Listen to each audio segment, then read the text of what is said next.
On Thanksgiving night, I showed up excited for family dinner, but my daughter said, "There's no room at the table."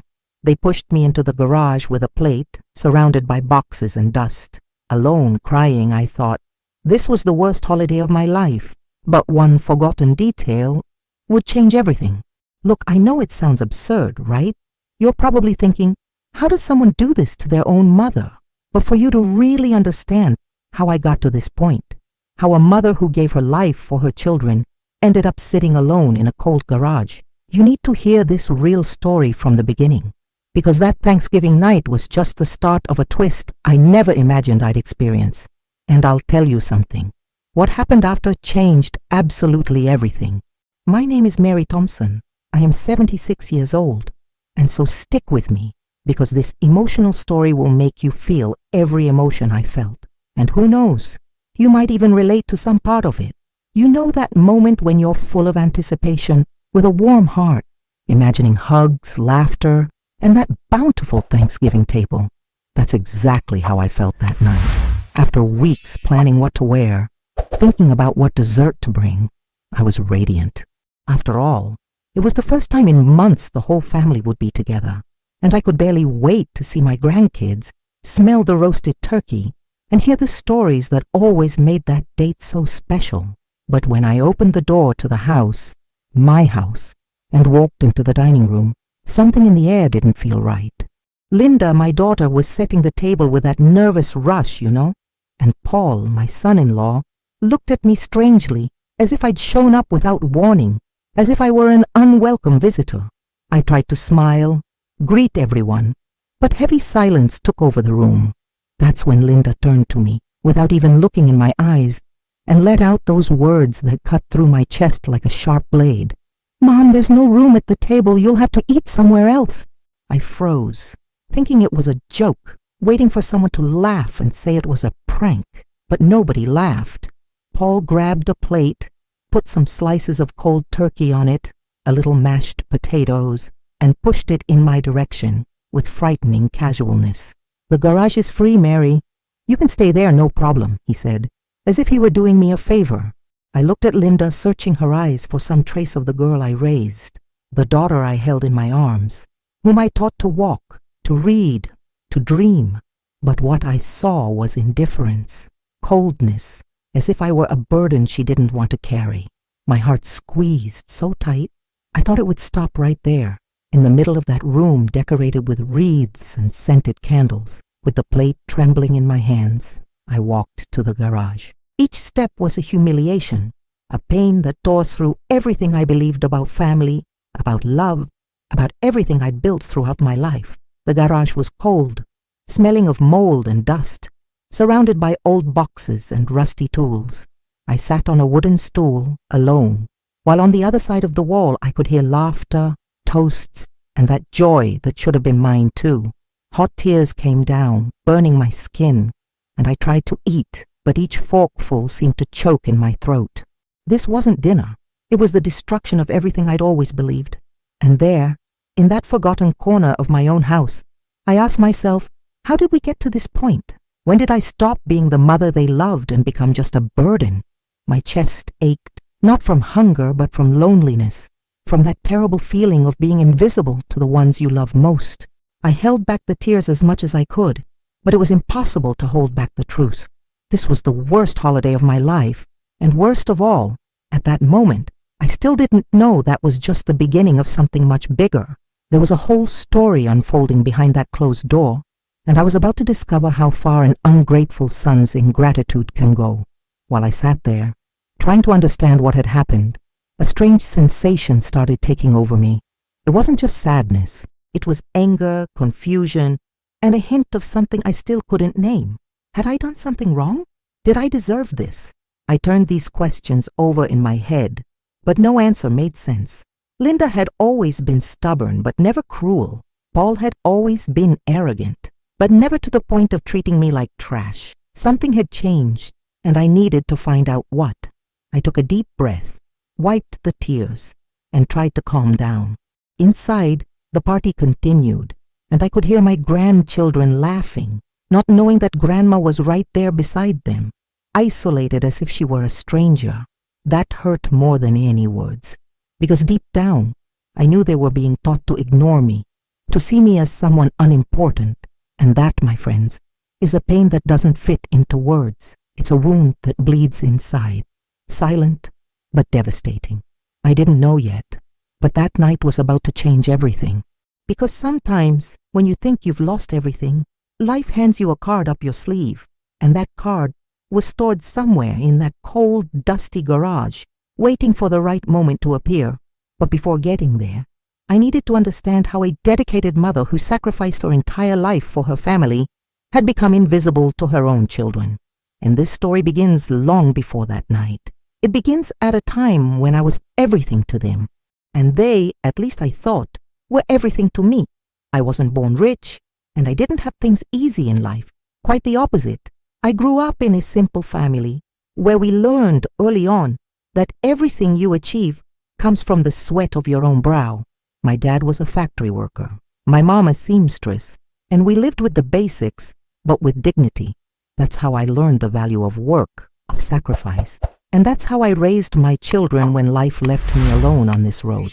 Because you see, I didn't plan to be widowed at 35, with 2 small children to raise and a whole world to face. But that's what happened, and I had no choice but to swallow the pain and move forward. My husband, John, was a good man, hard-working, always dreamed of giving us a better life. But life is cruel sometimes, and a car accident took him away one rainy October night. I remember it like it was yesterday. The police knocked on the door, and my world collapsed. Linda was 7 years old, and my older son Michael was only 10. They cried for weeks, and I cried with them, but only when they were asleep. Because during the day, I needed to be strong. I needed to put food on the table, pay the bills, keep the house standing. And that's exactly what I did, even when everything inside me screamed to give up. I couldn't afford to fall apart. That's when I went back to college, got my teaching degree, and became a teacher. It wasn't easy, no. I studied at night, worked during the day at whatever came up, and still took care of the children. There were days I slept 3, 4 hours and woke up exhausted, but with that strength that only a mother knows where it comes from. I taught English and math to elementary school kids, and every penny I earned was counted, planned, invested in my children's future. Linda wanted to take ballet, so I paid for the classes. Michael dreamed of playing soccer, so I bought the uniform, took him to practice, cheered at every game, even dead tired. They were my life, my reason for existing. For years, I bent over backwards so they'd never feel they lacked anything. Christmas? There were always presents under the tree, even if I had to work overtime to manage it. Birthdays? There was always cake, a party, smiles on their faces. They studied in good schools, had new clothes, summer vacations, everything I didn't have as a child. And I did this with love, with pride, because seeing my children happy was the only thing that mattered. I gave up everything, new clothes for myself, going out with friends, having a social life, because my priority was them. It always was. And I thought this love, this sacrifice, would be reciprocated someday. That when I got old, they'd be there, by my side, supporting me like I supported them. Linda graduated with a business degree, got a good job at a marketing company, and I was so proud. Michael became an engineer, moved to another city, but always called, always sent news. I thought I'd done a good job, that I'd fulfilled my role as a mother. But as the years went by, something changed. The calls became rare, the visits decreased, and when Linda got married to Paul, everything got worse. He was charming at first, polite, but had a way of looking at me like I was a nuisance. And little by little, Linda started acting the same way, as if I were a problem to be solved, not the mother who gave up everything for her. When they asked to live in my house, I agreed right away. After all, family is family, right? They said they were having financial difficulties, that they needed time to get stable, and I, naive, believed them. I opened the doors of my house, the house John and I bought with so much effort, and let them in. At first it was all roses, dinners together, conversations, laughter. But over time, things changed. Paul started bossing everything around, deciding what could or couldn't happen in the house, and Linda simply agreed with him. And me?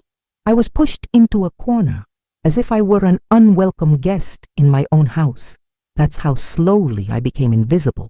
And worst of all, I kept being the same. I kept helping with the grandkids, cooking, cleaning, doing everything to maintain harmony. But nothing I did seemed to be enough. I was treated like a burden, like someone who was there as a favor, not as the owner of the house, as the mother who sacrificed decades of her own life to give them everything.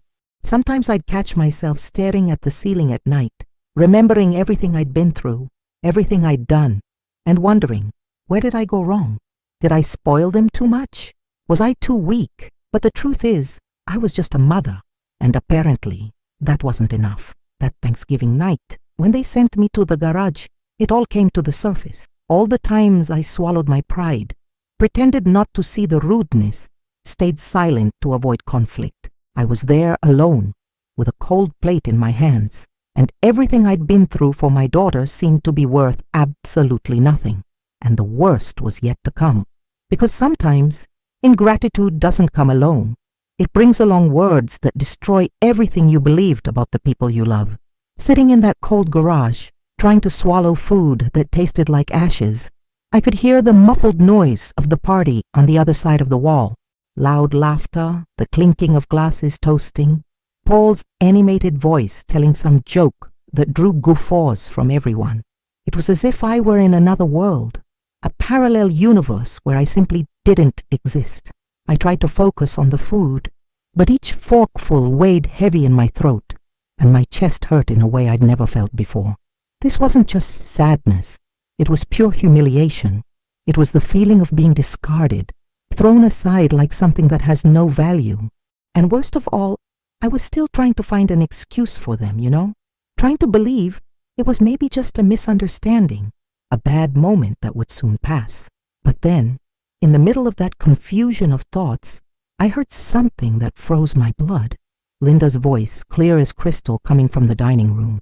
I wasn't trying to listen, I swear, but the wall was thin, and her words came straight to my ears like poisoned arrows.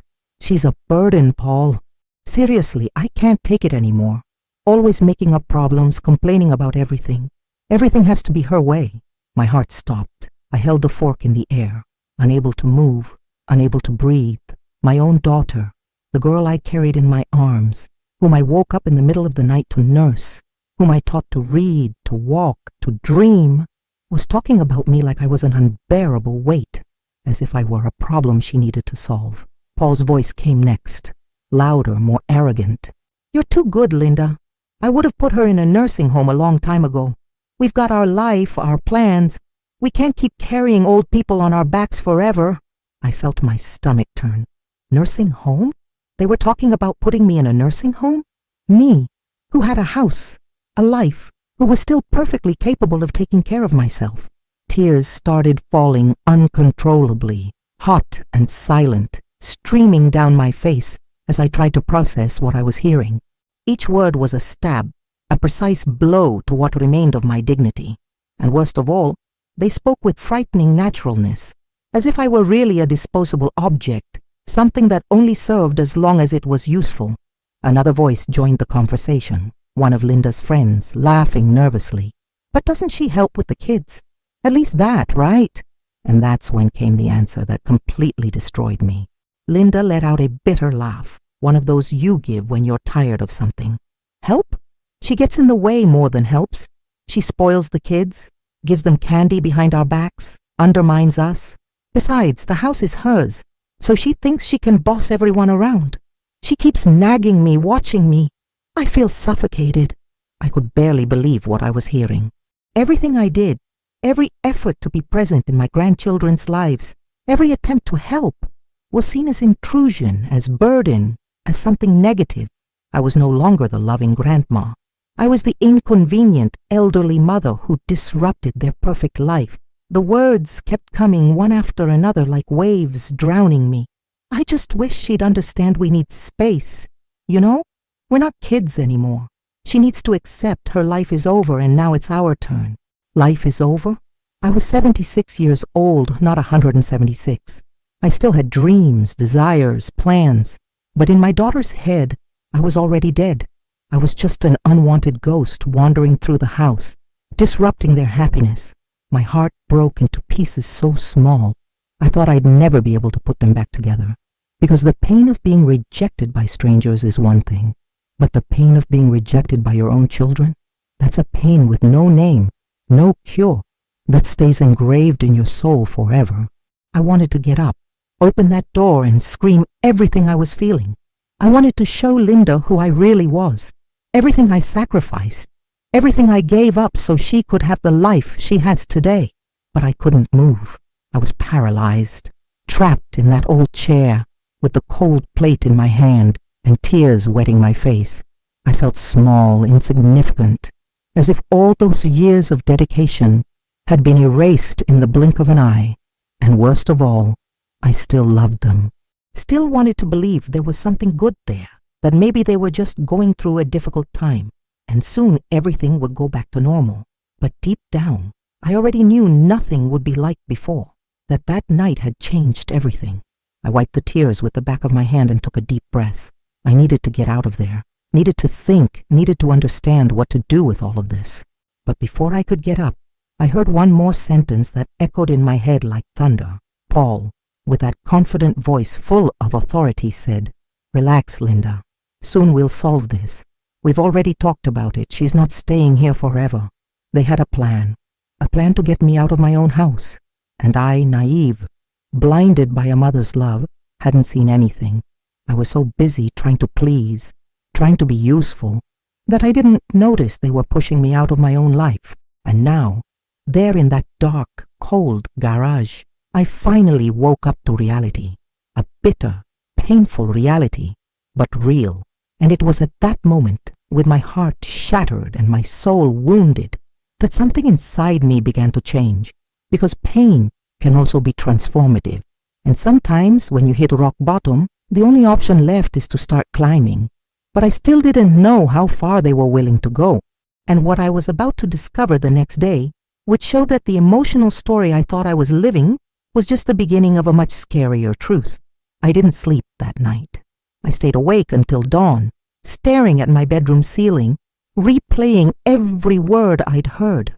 The sentences echoed in my head like a scratched record, repeating endlessly. She's a burden. Her life is over. Soon we'll solve this. Every time I closed my eyes, I saw my daughter's face saying that, and my chest squeezed so tight I thought I'd suffocate. But as dawn advanced, something changed inside me. Sadness gave way to anger, and anger gave way to a determination I hadn't felt in years. I needed answers. I needed to look my daughter in the eyes and hear from her mouth what the hell was going on. Because if there was one thing I wasn't going to accept, it was being treated like trash without at least understanding why. The next day, I waited until Paul left for work. I knew he was the biggest problem, the poison that had contaminated Linda's head. So when I heard him drive off, I took a deep breath, gathered courage, and went downstairs to the living room. Linda was sitting on the couch, scrolling through her phone, with that face of someone who doesn't have a care in the world. The grandkids were at school, the house was silent, and it was the perfect time to have that conversation. "Linda, we need to talk," I said, trying to keep my voice steady but feeling it tremble a bit. She looked up from her phone, glanced at me with that impatient expression, as if I were interrupting something very important, and let out a long sigh. "Now's not a good time, Mom." I felt anger rise up my throat, but I controlled myself. "When is a good time then? Because we need to talk about yesterday, about what happened at dinner." Linda rolled her eyes, put her phone aside, and crossed her arms. "Mom, we already talked about this. There wasn't room. It wasn't personal." "Not personal?" Sending me to the garage like I was a dog wasn't personal. I took a deep breath, trying not to explode. "Linda, I heard what you said. I heard you talking with Paul and your friends. I heard every word." Her face went pale for a second, but soon she regained composure, and what I saw there scared me. Coldness. A coldness I'd never seen in my own daughter's eyes. Before Linda could respond, the front door opened forcefully. It was Paul. He'd forgotten something and came back, and when he saw us there, standing tense, he immediately realized something was happening. "What's this?" Some problem? He spoke with that authoritative tone, as if he owned the house, as if I were the intruder. I looked at him, and this time I didn't look away. Yes, Paul, there's a problem. A big problem. I heard everything you guys said yesterday, about putting me in a nursing home, about me being a burden, about me disrupting your lives. The silence was immediate. Paul exchanged a quick glance with Linda, and I saw on his face something that confirmed my suspicions. They had plans that went far beyond humiliating me at dinner. Paul took a step forward, and the way he looked at me in that moment was pure contempt. Mary, you heard right. And you know what? You should be grateful you still have somewhere to stay. I felt like I'd been punched in the stomach. Grateful for living in my own house, for being under the roof that my late husband and I bought with years of work and sacrifice. He continued without giving me a break. You think we're here for free? We're supporting this house, Mary, paying the bills, putting food on the table. You don't contribute anything. So yes, you should be grateful. My head was spinning. He was distorting everything, making it seem like I was a parasite, that they were doing me a favor. And worst of all, Linda was there, silent, agreeing with every word. I took a deep breath, trying not to fall apart right there. This house is mine, Paul. Mine and John's. You lived here because I allowed it, because I wanted to help. Paul let out a dry, cruel laugh. This house is in Linda's name too, Mary. Did you forget? When you put her name on the documents to make things easier. My blood froze. I had indeed put Linda's name on some papers, years ago, when my lawyer said it was good to have someone trustworthy in case something happened to me. But I'd never transferred the property. Never. I knew that. But did they know? Or were they counting on my ignorance to manipulate me? Paul saw the doubt on my face and smiled. A smile I'll never forget. A victory smile. So that's how it is? I asked, my voice breaking. You guys want to get me out of here? Out of my own house? Linda finally spoke, but with a weak voice, almost embarrassed. Mom, we just think you'd be better off in a place with more structure, with people your age. You can't stay alone forever. Alone? I wasn't alone. I was surrounded by people. The problem was these people didn't want me around. I looked at both of them, and in that moment, everything became clear. They didn't care about me, didn't care about my well-being, my happiness.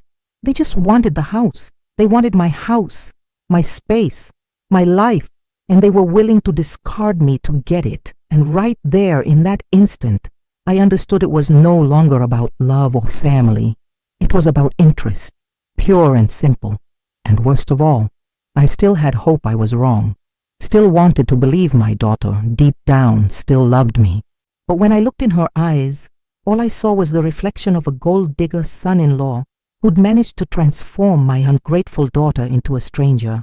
And it was at that moment I realized if I didn't do something, I'd end up losing everything. Not just the house, but my dignity, my worth, my identity. And that I wasn't willing to lose. Not without a fight. After that conversation, things changed frighteningly. It wasn't abrupt, you know. It was subtle, calculated, as if they'd decided to erase me little by little, day by day. At first I thought it was my impression, something from my tired mind and wounded heart trying to find problems where there weren't any. But I soon realized it wasn't paranoia. It was real. They were deliberately isolating me, turning me into a ghost inside my own house. And worst of all, they did it with such natural coldness that it seemed rehearsed, as if they'd coordinated every step of this whole humiliation. I felt like an intruder, walking on tiptoes, afraid of bothering, of being in the wrong place at the wrong time. Family dinners, which used to be sacred, simply stopped including me. Linda cooked, set the table, called everyone, except me. The first time, I thought it was forgetfulness. I waited in the living room, hearing the sound of silverware, conversations, laughter. I waited for someone to call me, for someone to say, "Mom, come have dinner with us." But nobody came. Nobody remembered me. So after almost an hour of waiting, I went to the kitchen, got a plate, and served myself alone. They didn't even look at me. It was as if I were invisible, and from then on it became routine.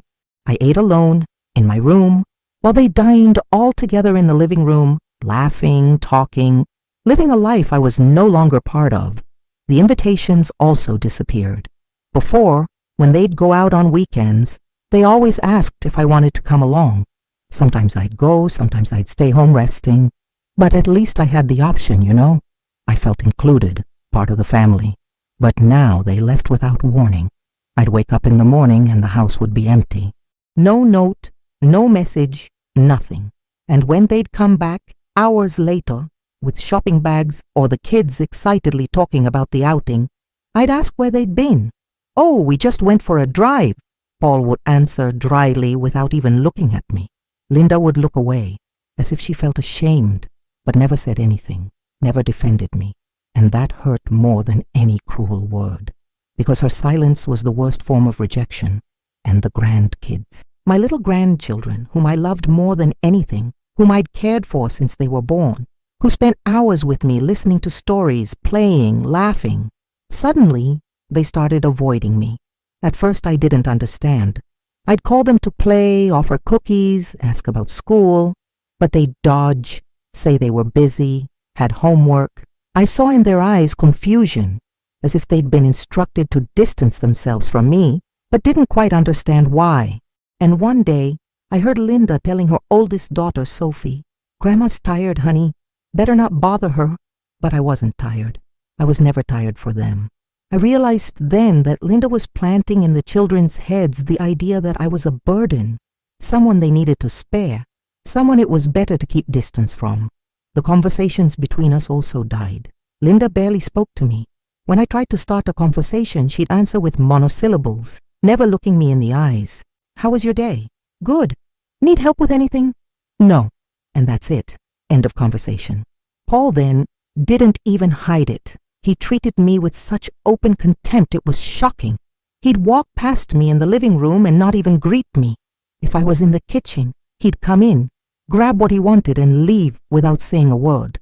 It was as if I were an old piece of furniture, something that was there because nobody had bothered to throw it out yet. And that destroyed me inside, because I didn't understand how it had gotten to this point, how the girl I raised had become this cold woman, capable of treating me like trash. I started spending more and more time alone in my room. What else could I do? The living room was their territory. The kitchen was their territory. Even the garage, which used to be neutral space, now seemed off limits to me. I felt suffocated, trapped in a house that was mine, but didn't belong to me anymore.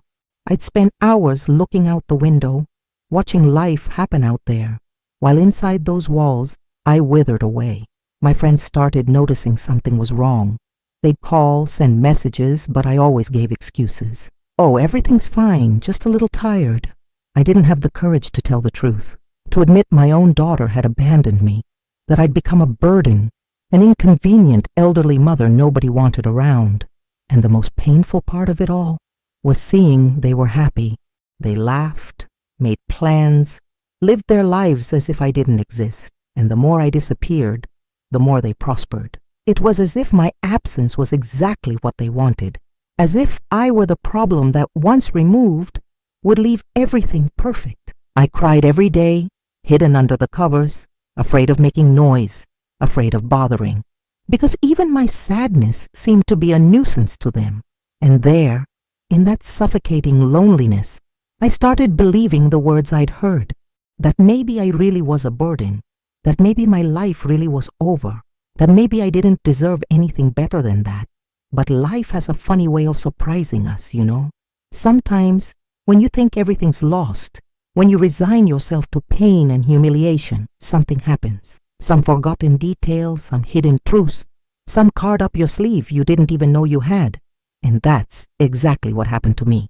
Because while I withered in that isolation, while they pushed me more and more out of my own life, I was about to discover something that would change everything, something that had been hidden for years, right under their noses. And this discovery would show who really had control of the situation. But that, well, I only discovered on an ordinary day, going through old things nobody remembered existed anymore. It was on a Saturday morning, one of those gray, cold days that seem made for staying home in pajamas, drinking tea, and watching some old movie. But for me, that day would be anything but ordinary. I'd woken up early as always, and the house was silent. Linda, Paul, and the kids had gone out to spend the day away without telling me, of course. Once again, I was left behind, like a forgotten piece of furniture. And this time, instead of wallowing, I decided to do something productive that would pull me out of that spiral of sadness and loneliness. I decided to organize the garage, that place that had become my forced refuge on that terrible Thanksgiving night. I wanted to transform that space into something of my own, something that would bring me a little peace. I put on old clothes, grabbed some boxes, and started going through the dusty shelves. There was everything there. John's rusty tools, Christmas boxes, the grandkids' old toys, and a bunch of paper accumulated over the years. As I organized, memories came flooding back. Each object was a memory, a piece of my history, our history. I found old photos of when Linda was little, smiling with those innocent little eyes. I held one of them and cried. Where had that girl gone? What had happened to turn her into this cold, distant woman? I wiped the tears and kept going, because standing still only made things worse. I needed to move forward, even if it was just organizing a garage. At the back of one of the shelves, under a pile of old magazines and yellowed papers, I found a worn leather folder. I recognized it immediately. It was John's folder, the one where he kept important documents. I hadn't touched it in years since he died. At the time, I organized everything with a lawyer's help, put the papers away, and simply left them there, because handling it hurt too much. But now, with everything that was happening, something told me to open it. Maybe it was intuition, maybe it was desperation. I opened the folder slowly with trembling hands and started leafing through the documents. There was the marriage certificate, John's death certificate, some old receipts, and then I saw it, the house deed. My heart raced. I picked up the document carefully, as if it was something sacred, and started reading. And there, in black and white, was the truth I'd almost forgotten. The house was registered only in my name, only mine. Linda's name wasn't anywhere. I vaguely remembered putting her name on some papers years ago, as Paul had said, but they were power of attorney documents, temporary authorizations for her to help me with some bureaucratic things when I broke my arm in an accident. But the property was always mine, always. I reread the document 3 times, just to be sure, and each time I read it, a strange sensation grew inside me. It wasn't just relief, it was power. It was the feeling that I wasn't as defenseless as I thought. I sat on the cold garage floor with that paper in my hand and started processing everything. They'd lied to me. Paul had lied shamelessly, trying to make me believe Linda was the house's owner too, that I was there as a favor. And Linda had let it happen. She stayed silent while her husband manipulated me, made me feel small, made me believe I had no rights. And all this for what? To push me out, to weaken me, to make me accept whatever they decided about me. But they weren't counting on one thing, that I still had strength, that I still had a voice. And that piece of paper in my hand was proof that I wasn't a helpless victim. I was the owner of that house. And they were guests. Guests who'd crossed every line. I stayed there, sitting for quite a while, just holding that document and thinking about everything I'd been through, all the humiliations, all the nights I cried alone, all the moments I felt invisible. And then anger started growing inside me. Not destructive anger, but righteous anger, the kind that comes when you finally realize you've been deceived, used, manipulated. And along with that anger came a clarity I hadn't felt in months. I needed to confront them. I needed to put an end to all of this, because if I didn't do anything, if I kept accepting that treatment, I'd end up losing not just the house, but myself, and that I couldn't allow. I put the deed away carefully, placed it back in the folder, and took everything to my room. I hid it under the mattress, where nobody would look. I didn't want them to know I'd discovered it. Not yet. I needed a plan, the right moment to use that information. Because now I had something they didn't expect, a card up my sleeve, and that card was going to change everything. For the first time in months, I felt strong. I felt in control. And one thing I knew, they weren't going to get me out of there. Not without a fight, Not without me showing them who really ran that house, because that house was mine, and I was going to fight for it tooth and nail. That night, when they came back, I pretended everything was normal. I greeted them from afar, stayed in my corner, didn't give any sign that something had changed. But inside, I was different. I was stronger, because now I knew the truth. And truth, my friends, has immense power. It can free, it can destroy, it can rebuild. And in my case, it was going to bring justice. I just needed to wait for the right moment. And that moment was coming, faster than they imagined.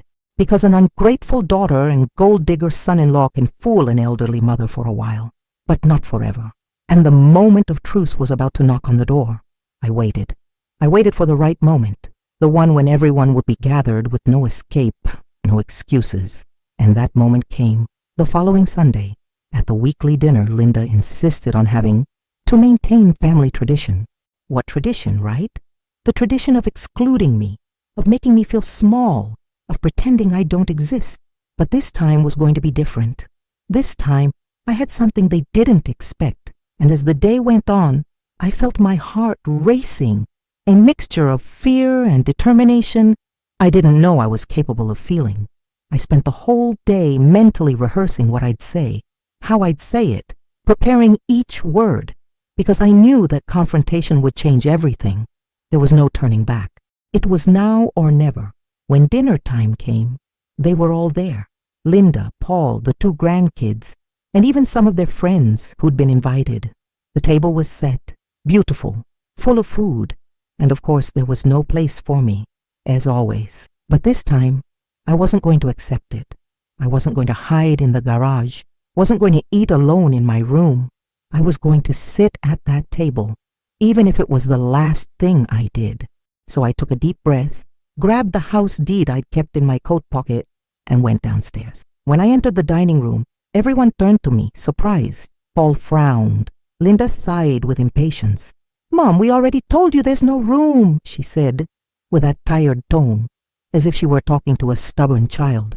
I looked at her, straight in the eyes, and said, with a firm voice I didn't even know I had, "I'm not having dinner in the garage. I'm having dinner here, at this table, in my house." The silence was immediate. Paul dropped his fork. Linda's eyes widened, and their friends exchanged uncomfortable glances. I pulled out a chair, sat at the head of the table, and placed the deed right in the middle for everyone to see. "You think I'm stupid? Think I don't know what you're doing? You lied to me, manipulated me, made me believe I had no rights. But I do. This house is mine, only mine. And if you treat me like a burden, like something disposable, then you're going to have to find another roof to live under." The silence in the room was deafening. Nobody moved. Nobody breathed. Linda was the first to react. She stood up, her face red with anger, and shouted, "How dare you, Mom? We sacrificed everything to take care of you. You're ungrateful." Ungrateful? Me? The woman who spent her entire life sacrificing for her? The woman who worked to the bone to give her everything I never had? I felt anger rise up my throat, but I controlled myself. I wasn't going to yell. I wasn't going to lower myself to their level. "Ungrateful," I said, calmly but firmly. "You're the ungrateful one, Linda. You, who forgot everything I did for you. You who treated me like trash. You who let this man," I pointed at Paul, "humiliate me in my own house. I'm not the ungrateful one here." Tears started running down my face, but I didn't wipe them away. I let everyone see. Let them see the pain they'd caused. Paul stood up, slamming his hands on the table hard. "You don't know anything, Mary. You have no idea what it's like to support a family. We pay the bills here. We keep this house standing, and you just get in the way." I looked at him, and for the first time, I didn't feel fear. I just felt pity. Pity for a man so small, so petty, who only knew how to value people for what they could offer. "You don't support anything, Paul," I said, my voice trembling with emotion. "You live here for free. You use my house, my electricity, my food, and all while treating me like I'm a nuisance. But it's over. Starting today, this ends." I picked up the deed and stood up, showing it to everyone at the table. "This house is mine, and if you don't respect me, you're going to have to leave." Linda started crying. But they weren't tears of regret. They were tears of anger, of frustration. You're doing this because you're selfish. You've always been selfish. Her words cut through me, but I didn't back down. Selfish? I gave up everything for you, Linda. My youth, my dreams, my life. And now you call me selfish because I don't want to be humiliated in my own house? Then yes, maybe I am selfish. But for the first time in my life, I'm going to think about myself. Their friends were visibly uncomfortable, some already getting up, wanting to leave. The scene had become a disaster, an emotional story of total humiliation they'll never forget. And me? I was relieved, because finally, I'd said everything I needed to say. Paul still tried to argue, saying I was being irrational, that I'd regret it, but I didn't listen. I grabbed my things, went up to my room, and locked the door.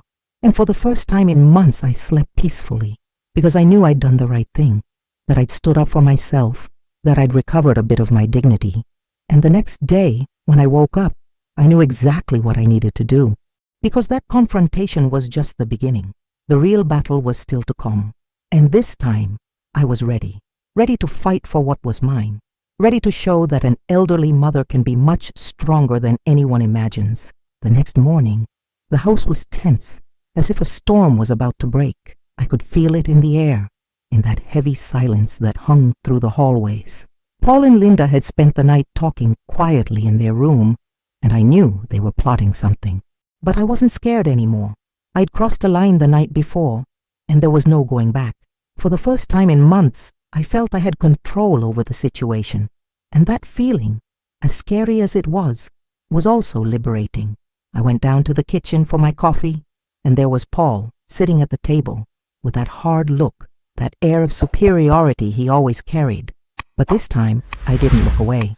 I faced him head on, and that's when everything started crumbling. "Mary, we need to talk," he said, trying to sound calm, but I could hear the restrained anger in his voice. I served myself coffee, sat in the chair across from him, and crossed my arms. "So, talk." Paul took a deep breath, as if preparing for a rehearsed speech. "You don't understand what we've done for you. You have no idea of the sacrifice it was to leave everything behind to come live here, to take care of you, to support this family." I almost laughed. Almost. But I restrained myself. "Support this family? Paul, you don't support anything. You live here for free, eat my food, use my electricity, and on top of that treat me like I'm a nuisance. That's not sacrifice. That's opportunism." His face turned red, and I saw the mask start to fall. That facade of a proper man, of a dedicated son-in-law, started shattering right there, right in front of me. "Opportunism? You think I wanted to be here? You think I wanted to live with a grumpy old lady who does nothing but complain?" The words came out of his mouth with so much venom that even I, who was already expecting something like that, was shocked. But he didn't stop. He continued as if all those months of fakeness had finally found an outlet. "I sacrificed my life, Mary. I had plans, I had dreams, but I had to leave everything to come to this old house, to take care of you, to put up with your quirks, your complaints. And you still have the nerve to say I'm a gold digger?" I stayed silent for a moment, processing all of that. And then, with a calm that even surprised me, I said, "You didn't come here for me, Paul. You came because you had nowhere to live, because you were broke, unemployed, and saw my house as an opportunity to get stable without spending anything. You used my generosity, my house, and on top of that, had the audacity to make me feel guilty for existing." He slammed his hand on the table, making coffee spill from the cup. "You don't know anything. You have no idea what it's like to support a family, the weight of having to take care of everything while you stay there, in your corner, complaining about life." I stood up, looking him in the eyes. "You supported yourself with what was mine, Paul. Starting today, that ends." It was at that moment Linda entered the kitchen. She'd heard everything I knew. She was standing in the doorway, with red eyes but no tears, and when she spoke, her voice was cold, distant. "Mom, you're being selfish. We just want what's best for you. You can't stay alone here, in this huge house. You need help." I looked at my daughter, and in that moment I didn't recognize anything in her anymore. The sweet, caring girl I'd raised had disappeared. In her place was a woman I didn't know, A woman who'd learned to lie, to manipulate, to use people. And worst of all, she didn't even seem to care. I don't need help, Linda. I need respect. And you never gave me that. Paul exploded completely. Respect? You want respect? Then show you deserve it. Do something useful. Pay the bills. Contribute with something. Because so far, all you've done is be a weight on our backs. I felt tears threaten to fall, but I didn't let them. Not this time. I paid for this house with the sweat of my brow, Paul. John and I worked years to buy this place. And you? You just took advantage. You used my house as a guarantee of stability while humiliating me, while making me feel small, invisible. You took everything from me, my dignity, my peace, my happiness. And you still have the nerve to say I'm the problem? The silence that followed was heavy, suffocating. Linda finally spoke with a low voice but full of resentment. You never understood us, Mom. It was always your way. You always wanted to control everything. I shook my head, incredulous. Control? I just wanted to be respected, just wanted to be treated like a person. But you turned me into a ghost. And now, when I finally react, I'm the villain. Paul stood up, grabbed the car keys and turned to leave. You're going to regret this, Mary. You're going to regret messing with us. I looked at him firm, without fear. The only thing I regret, Paul, is having opened my house doors to you. And with that, he left, slamming the door hard. Linda stood there looking at me with a mixture of anger and contempt before leaving too, leaving me alone in the kitchen. And there, in that silence, I finally understood. They never truly loved me. They only needed me while I was useful, while I had something to offer. But now that I'd rebelled, now that I'd shown I wouldn't accept being treated like trash anymore, I was the enemy. And the truth, as painful as it was, is that love without respect isn't love. It's dependence. It's interest. It's manipulation. And I wasn't going to accept that anymore, no matter how much it hurt. Because for the first time in my life, I was choosing myself. And that choice, as difficult as it was the only right thing to do. And the next step would be even harder. But I was ready. I spent the following days in a constant state of alert, as if I were walking on broken glass. Paul and Linda barely spoke to me, and when they did, it was with that icy tone, full of resentment. The grandkids had been completely distanced from me. I'd see them from afar, playing in the yard, and my heart would break. They were innocent in all this, but they were being used as weapons, as a way to hurt me even more. And it worked. Every time Sophie or little Jake looked at me with those confused eyes, not understanding why Grandma was being punished, I felt a pain in my chest that couldn't fit into words. But I couldn't back down. Not now. Not after everything that had happened.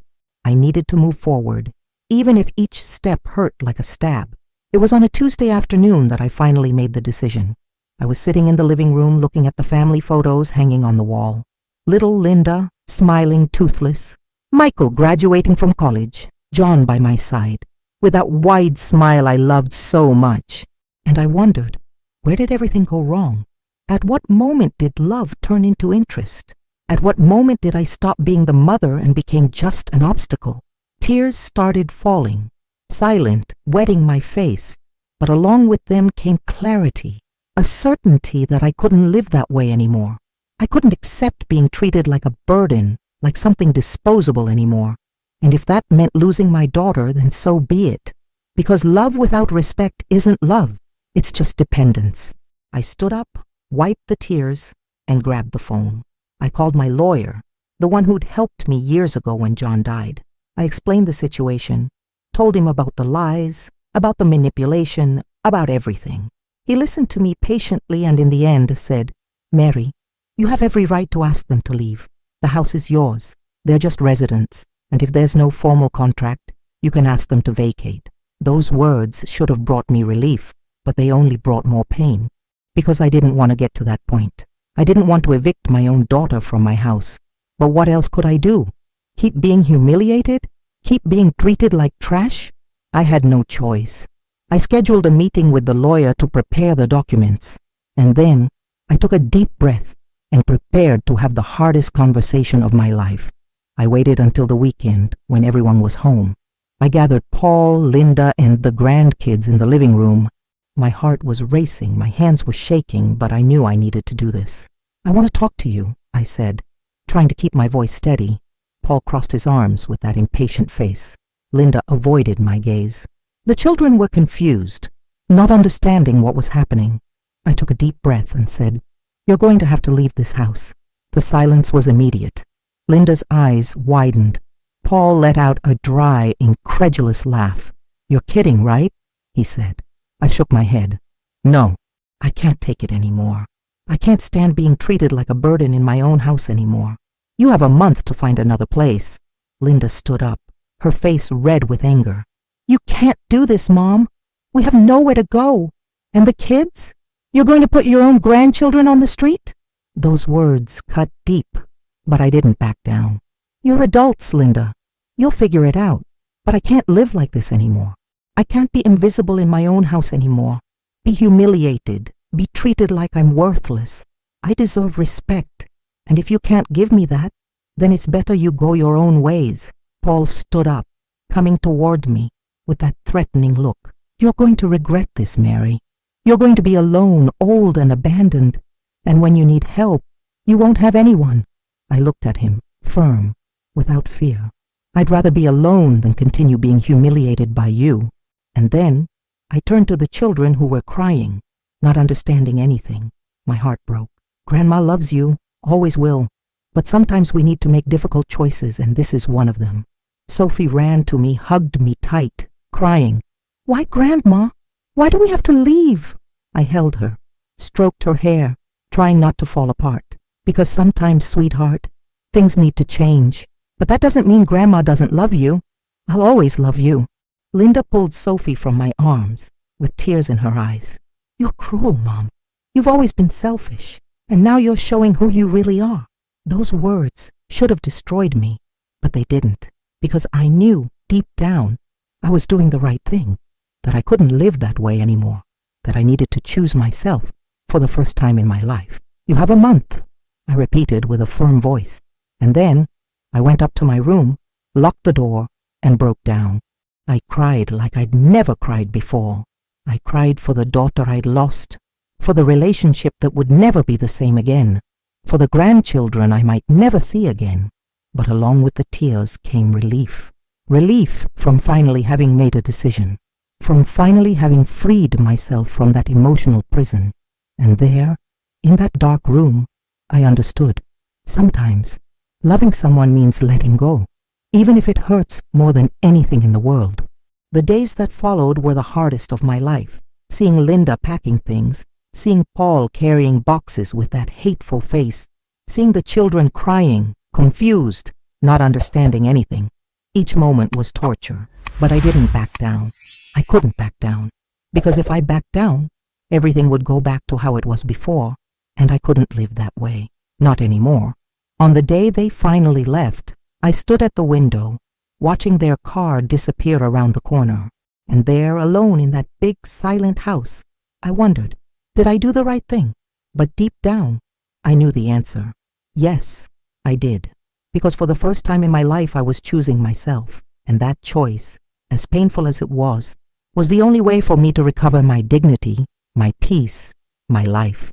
And as I stood there looking out the window, a strange sensation started taking over me. It wasn't exactly happiness, not yet, but it was something like hope. The hope that maybe I could rebuild my life, that maybe I could find peace in that house that had always been mine, that maybe I could prove to myself that I was stronger than I thought, and that hope, as small as it was enough to make me move forward, because sometimes all we need to start over is a small glimpse of light at the end of the tunnel, and I had finally found mine. The first days alone were strange. The house, which used to always be full of voices, laughter, and even arguments, was now too silent. I'd walk through the hallways and hear only the sound of my own footsteps. Sometimes I'd catch myself expecting to hear the grandkids playing in the yard or Linda working in the kitchen, but there was nothing, just emptiness. And that emptiness in the first moments was scary. I wondered if I'd done the right thing, if I hadn't been too drastic, if I shouldn't have given them one more chance. But then I'd remember the humiliations, the cruel words, the way I was treated, and the doubt would disappear. I'd done what needed to be done, and now I needed to learn to live with the consequences.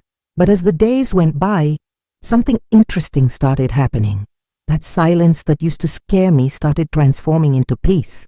I'd wake up in the morning without that knot in my stomach, without that constant fear of doing something wrong, of bothering someone. I'd have my coffee in the kitchen without rushing, without tension. I'd watch my favorite shows in the living room without anyone complaining or changing the channel. And little by little, I started rediscovering who I was, because for so long, I'd lost myself trying to please, trying to be useful, trying not to be a burden. But now, alone in that house, I could simply be myself, and that feeling was liberating. It was as if I'd been reborn from my own pain. It was on one of those peaceful mornings that I had an idea. The house was too big for me, and part of it was being wasted. There were empty rooms, spaces that weren't being used. And then I thought, why not rent part of the house? Not just for extra income, but also for company, to bring life back to that place. I talked to a friend who worked at a nearby university, and she suggested renting to students. They're respectful, quiet, and you'd also be helping someone in need, she said. I liked the idea immediately. I posted an ad online, fixed up the rooms, and within a few weeks, I already had 3 students living with me. Emily, a sweet girl studying medicine, Jake, a nice guy doing engineering, and Sophia, an art student who loved talking about everything. At first I was afraid it would be strange, that I wouldn't be able to adapt. But the exact opposite happened. Those young people brought in energy I hadn't felt in years. They included me in conversations, invited me to watch movies, even cooked with me on weekends. Emily always asked me about stories from the past, and I loved telling them. Jake taught me about technology, helped me use my phone and computer better. And Sophia? Sophia convinced me to start painting again, something I hadn't done since John died. She said I had talent, that it was a shame to waste it, and little by little I started picking up brushes again, feeling that joy of creating something with my own hands. I was living again, really living, and as the months went by, something incredible happened. I didn't miss Linda and Paul anymore. I didn't feel that emptiness I thought would consume me, because I'd found a new family, not by blood, but by choice. People who respected me, who valued me, who saw in me more than just an elderly mother or a burden. They saw me as Mary, as a strong, resilient woman full of stories and wisdom. And that, my friends, is priceless. I'd learned that family isn't just the one you're born with. Family is the one that chooses to stay, that chooses to love, that chooses to respect. And I had finally found mine. One day while having tea on the porch with Emily, she said to me, "Mary, you're the strongest person I know. I wish I had your courage." I smiled, with tears in my eyes. Because for the first time in a long time, I felt truly strong. Strong not because I'd been through all that, but because I'd survived, because I'd chosen myself, because I'd refused to accept less than I deserved. Courage comes when you have no choice left, I told her. When you realize that continuing the way you are hurts more than changing. And that's exactly what I did. I changed, and look where it brought me. Emily smiled, squeezed my hand, and in that moment I knew I'd done the right thing. Sometimes late at night I still thought about Linda and the grandkids. I wondered how they were, if they were okay, if they thought about me. And I won't lie, it hurt. It hurt a lot, because a mother's love doesn't end, no matter how much we try. But I'd learned something important. You can love someone and still walk away. You can wish someone well without allowing that person to destroy you. And that's exactly what I did. I walked away to protect myself, to save myself. And I wasn't ashamed of that at all, because I deserved to be happy, deserved to be respected, deserved to live in peace. And finally, I was living. For real. Today when I look back, I see everything I went through with different eyes. I see the pain, the humiliation, the rejection. But I also see the strength I discovered in myself. I see the ability to start over, even when everything seemed lost. I see that I'm much more than I thought I was. And that discovery, that transformation, was worth every tear, every sleepless night, every moment of doubt, because in the end, I didn't just lose an ungrateful daughter and a gold digger son-in-law. I gained myself, and that nobody can take from me. They tried to erase me, I once told Sophia while we painted together. But I was reborn from my own pain, and that, my friends, is the purest truth. Because sometimes you need to hit rock bottom to discover you know how to swim. And I finally learned to float, and that's how I was reborn. From pain, from humiliation, from rejection, I found strength to start over. I discovered I was worth much more than those who should love me made it seem. Today, when I look back, it still hurts. I still miss my grandchildren, still think about my daughter. But I don't regret it, because for the first time in my life, I chose myself. And that choice saved me. Sometimes we need to lose everything to discover who we really are. We need to hit rock bottom to learn we still know how to swim. And I learned. I learned that love without respect isn't love. I learned that family isn't always who's born with you, but who chooses to stay. And I learned it's never too late to start over, to pick yourself back up, to say, I deserve more. And you? Have you been through something similar? Have you felt invisible in your own house? Undervalued by those you love most? Or do you know someone going through this now? Tell me in the comments. I want to know your story. I want to know what you'd do in my place. Because these stories need to be told, need to be heard. And who knows, maybe we can help someone going through the same thing. If this real story touched your heart, if you felt every little piece of it like I felt living it, subscribe to the channel and turn on notifications. Because here, we share emotional stories from real life. Stories that make us reflect on our choices, our relationships, about who we are and who we want to be. And believe me, you won't want to miss the next ones. Until the next story.